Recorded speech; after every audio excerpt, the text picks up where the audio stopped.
Hello friend, welcome to the lecture of the manufacturing process.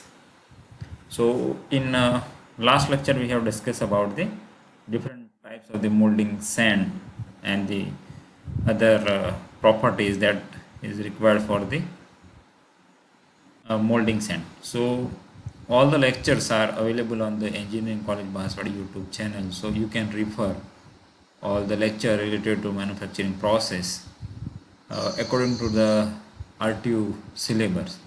So you will get all the lecture on the YouTube channel of the Engineering College Banswara. So today we will discuss about the constitution of the molding sand. So what exactly we are using, or we can say we are adding into the sand to make the mold. Okay. So these are the some constituent, or we can say some element, those are added to the sand for to make the its usable. And the main constituent of the molding sand involved silica sand, then binder, moisture content, and additives. And also the we can say percentage of this element is very important, otherwise it may damage your mold, or it may damage your uh, pattern cavity. Also it may create the some defect in the casting. So percentage is very important. We will discuss one by one. Like first one is silica sand. Silica sand in the form of granular quartz is the main constituent of the molding sand, having enough refractoriness which can impact strength, stability, and permeability to mold and core sand. Along with the silica, small amount of the iron oxide, alumina, limestone, magnesia, soda, potash are present as impurity. The silica sand can be specified according to the size, the small, medium, and large silica sand grain, the shape, angular, subangular, and round. So you can see this is related to the sand particle. So you may have a different size particle, different shape particle. Even you may have some impurities in the sand. So these are the actually uh, elements, those are used for the making of the mold. But at the same time you have to check the properties of that mold, or we can say sand. Like it has some moisture content, permeability, have high impact strength, refractoriness is a very important parameter. Now next element, those are added to the sand, or we can say it is used for the making the mold. In general, the binder can be either inorganic or organic substance. Inorganic group include the sodium silicate and Portland cement, and many inorganic elements are available. In foundry shop, the clay act as a binder, which may be ball clay, fire clay. Okay, so these are the different types of the clay, those are used as a binder, but those are the natural resources. Okay, so we can say it's organic. Binder include in organic group as are uh, molasses, resin. These are the some organic binder used in the uh, molding process. Organic binder are mostly used for the core making. Okay. Among all the above binder, the bentonite variety of clay is the most common. However, this clay alone cannot be bond among the sand grains without the presence of the moisture in the molding sand and the core sand. So you can see, suppose we are using this binder, organic or inorganic, but you need some moisture which may be present in the sand, so it can create the bond between the sand particle. So this is very important. Now next is, you can see it's moisture. So this is also an important parameter.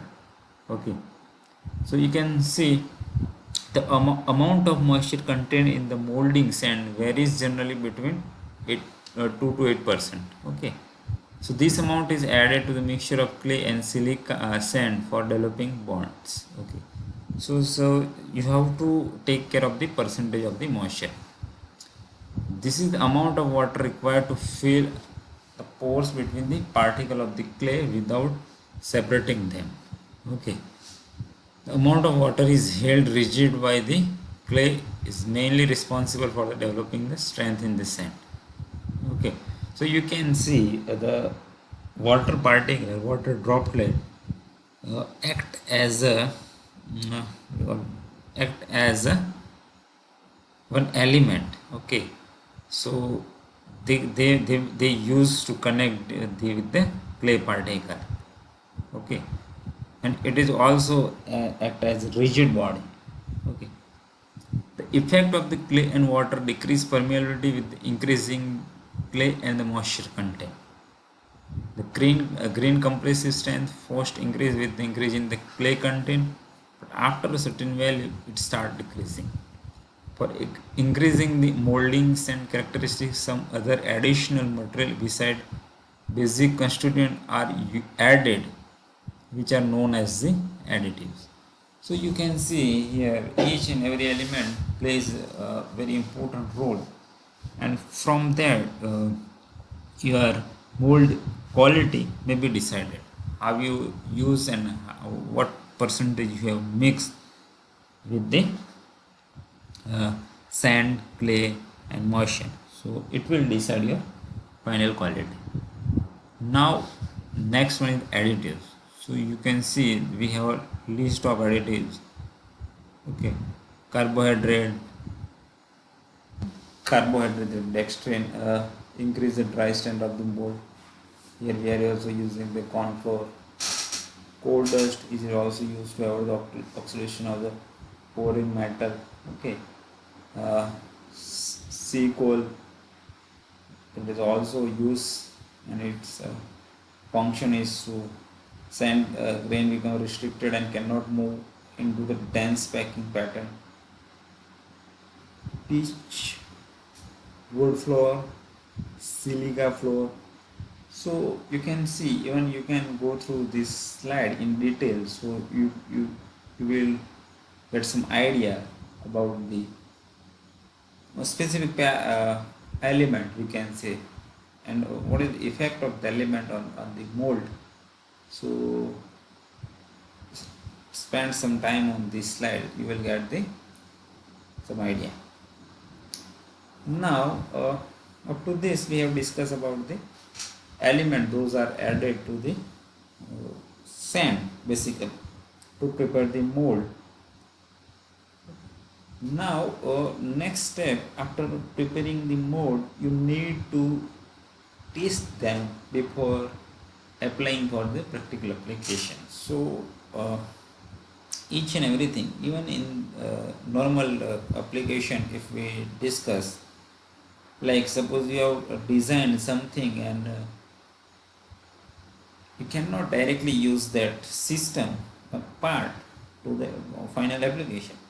First you have to test them and you have to collect some result, like result is good or it is you may require some modification or modification to that system, so you will get a better design.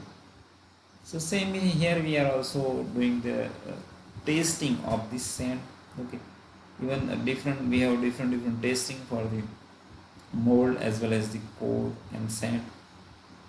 So we start from the sand testing. Molding sand and the core sand depend on the shape, size, composition and distribution of the sand grain, amount of clay, moisture and additive, as we have discussed. Okay, so this is actually composition. The increase in demand for good surface finish and higher accuracy in casting necessitates certainty in the quality of the mold and core sands.